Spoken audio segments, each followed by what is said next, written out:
Čaute, zdravím vás z hotela v meste Toulon, čo je niekde medzi Marseille a Nice. Od posledného videoblogu uplynulo pár dní, počas ktorých som fotil ďalšie 4 zápasy. A teraz vám ich všetky zrekapitulujem. Čo sa týka prvých 2 zápasov, skončili 0-0 rovnako ako posledné 2 zápasy z minulého videoblogu, čiže veľa vzrušenia som na trávniku nevidel, respektíve videl, ale nie s gólovou akciou. Prvým zápasom bol zápas Švajčiarov proti domácim Francúzom, ktorý sa odohrával na štadióne v Lille. A tento zápas bol pre mňa výnimočný v tom, že som ho nefotil z plochy ako ostatné zápasy, ale fotil som ho z mediálnej tribúny. Prečo? Pretože keď bol proces akreditácie, tak som sa bál, že či na mňa zvýši akreditácia a chcel som mať jeden zápas Francúzov v portfóliu, čiže som skúsil alternatívu fotenia z tribúny.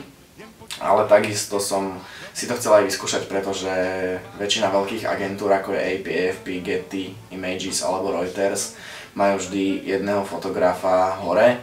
Musel som fotiť úplne inak. Mal som požičaný objektív 500, čo je objektív úplne na diaľku a dostal som sa do úplne inej perspektívy a podaril sa mi aj fotky, ktoré sú úplne iné ako tie, ktoré som fotil predtým z plochy. Ďalším zápasom bol zápas našich futbalistov proti Angličanom. Bol pre mňa špecificky nielen preto, že v ňom hrali naši futbalisti, ale aj Angličania, pretože ich mám veľmi rád. A tento zápas sa odohral v Saint-Étienne, čo je mesto takého nejakého historického ponímania. Pred týmto stretnutím som sa bol pozrieť aj v centre, kde bola výborná atmosféra, anglickí fanúšikovia sa tam veľmi zabávali, fandili, spievali, chorali a podobne. Dobré fotky sa mi podarilo spraviť najmä v druhom polčase, keď Angličania útočili na bránu, za ktorou som bol ja.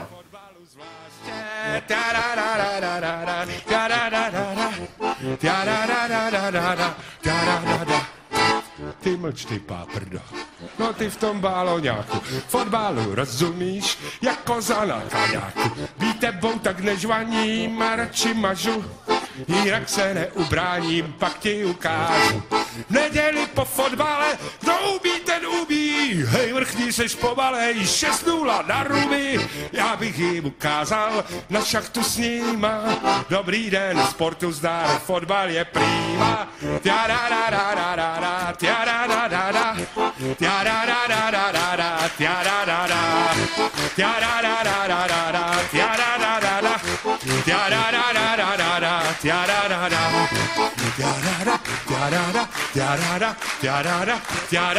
tja-ra-ra. V zápase som sa presunul ešte viac na juh a do mesta Marseille, kde sa odohrával slovanský súboj medzi Poliakmi a Ukrajinou. Bolo to na mojom obľúbenom štadióne Stade Velodrome.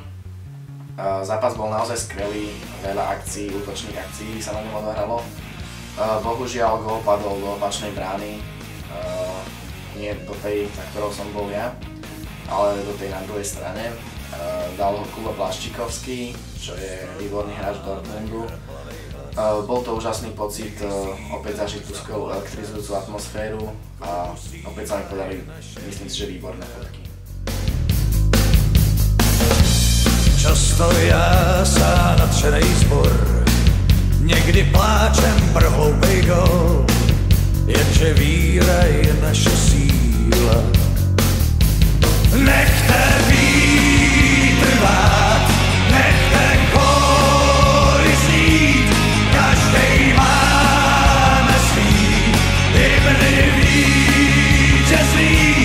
Nechte vlajky vlád, vždyť je máte cít, každej známe svý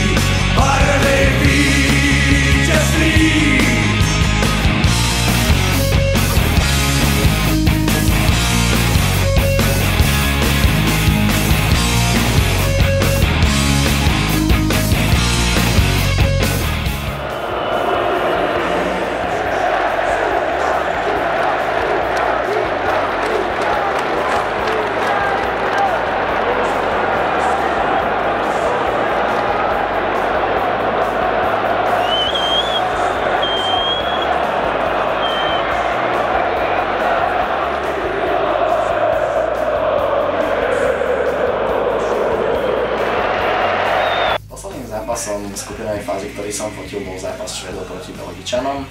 Tento zápas bol v Nice a veľmi som sa naň tešil preto, že Belgičania majú hviezdami nabitý tím, takisto som sa tešil na švédsku ikonu a hviezdu Zlatana Ibrahimoviča.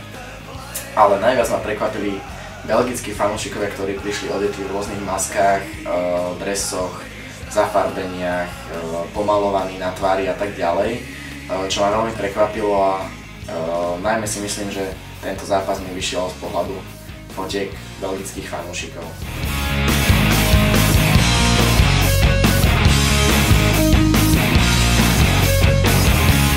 Nechte vítr vát, nechte kóry snít, každej máme snít, hymny vítězí.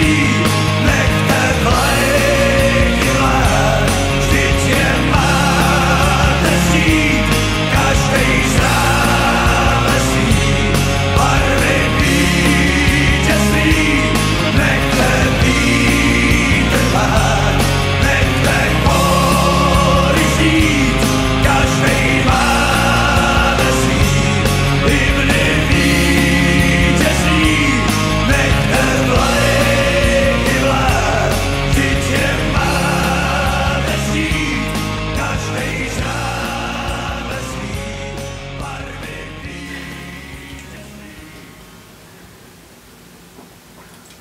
Ako môžete vidieť, momentálne popijam pivko na hoteli a čakám, či mi schvália akreditáciu.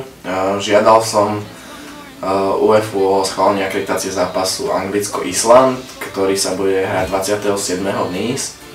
Uvidíme, či to vyjde, no a zatiaľ mám roboty vyššie hlavy. Rozmýšľam, či sa mám natriť 10 alebo 20, aby ma zajtra na pláži nespieklo. Bavte sa, čaute. Na